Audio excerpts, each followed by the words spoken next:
ప్రభునందు ప్రియ తెలుగు ప్రజలారా,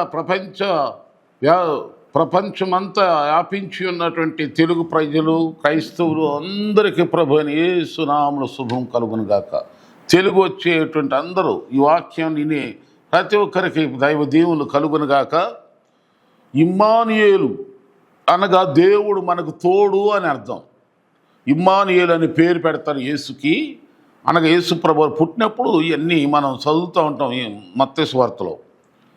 ఆ ఇమ్మానుయేలు అనే మాటకు అర్థం దేవుడు తోడు. దేవుడు మనతో ఎప్పుడు ఉండటానికి తోడుకుంటానికి 5 విషయాలు మీకు చెప్తాను.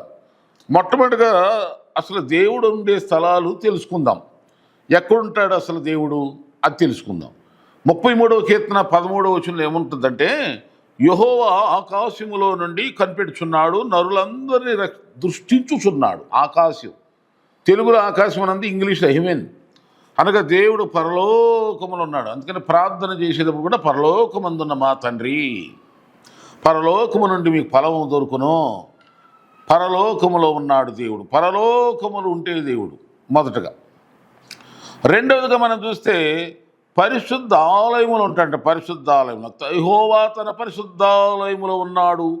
యెహోవా సింహాసనం ఆకాశమందున్నది.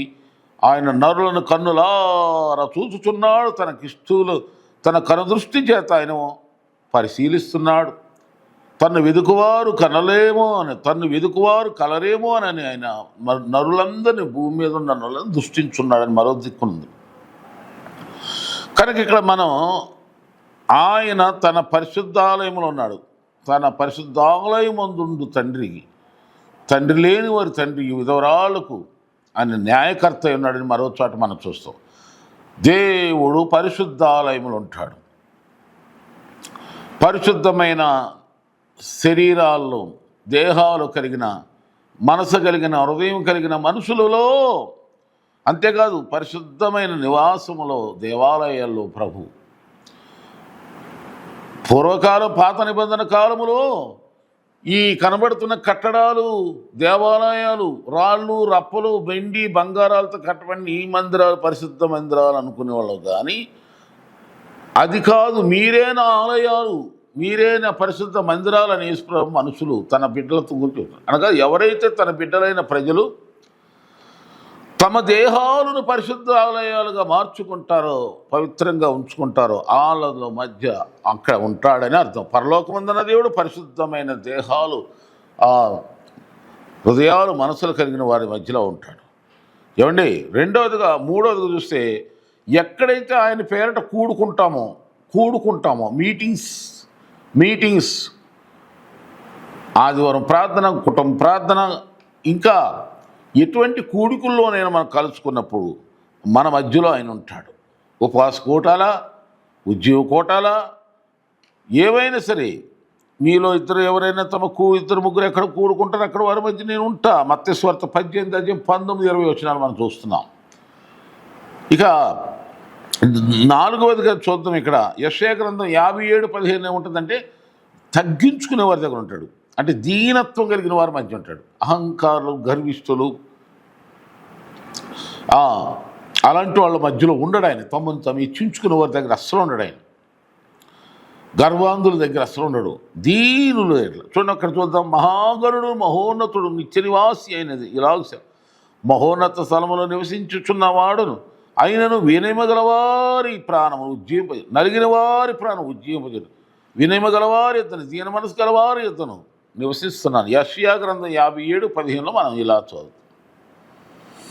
కనుక నేను దీనుడును, దీన మనసు గలవాడిని యేసు. ఎవరైతే దీనత్వం కలిగి ఉంటామో, హంబుల్గా ఉంటామో, అలాంటి వారి విరిగి నలిగిన హృదయం గలవారికి యెహోవా ఆసనుడు. నలిగిన మనసు గలవారిని ఆయన తృణీకరించడు, రక్షిస్తాడు. విరిగిన మనస్సే దేవునికి ఇష్టమైన బలులు. కనుక ఈ మాటలు అన్నీ కూడా మనము యెషయా గ్రంథం 57:15, కీర్తన 34:18, అలాగే కీర్తన గ్రంథం 51:17 కూడా మనము ఈ మాటలు మనం చదువుతున్నాం. కనుక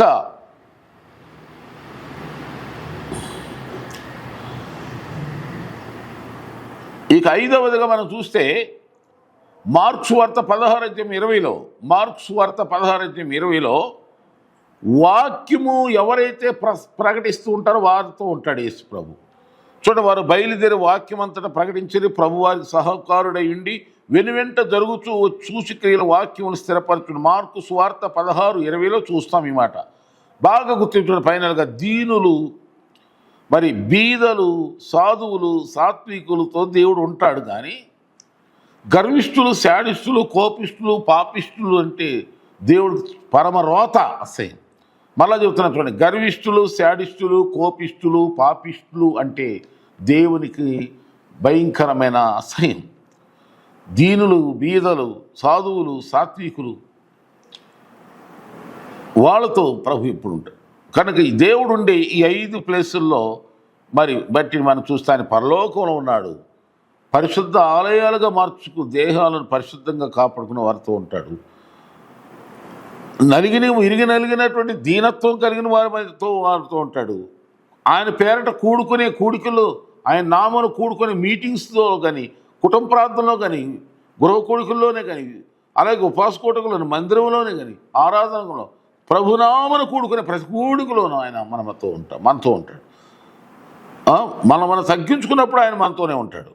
సువార్తను ప్రకటిస్తున్నప్పుడు ఆయన ఉంటాడు. చూడండి మరి, కనుక మీరు గమనించండి, ఈ క్రిస్మస్ యేసయ్య ఉన్న క్రిస్మస్ అయినా, క్రిస్మస్లో క్రీస్తు ఉన్నాడా? క్రీస్తు లేని క్రిస్మస్ ఎందుకు?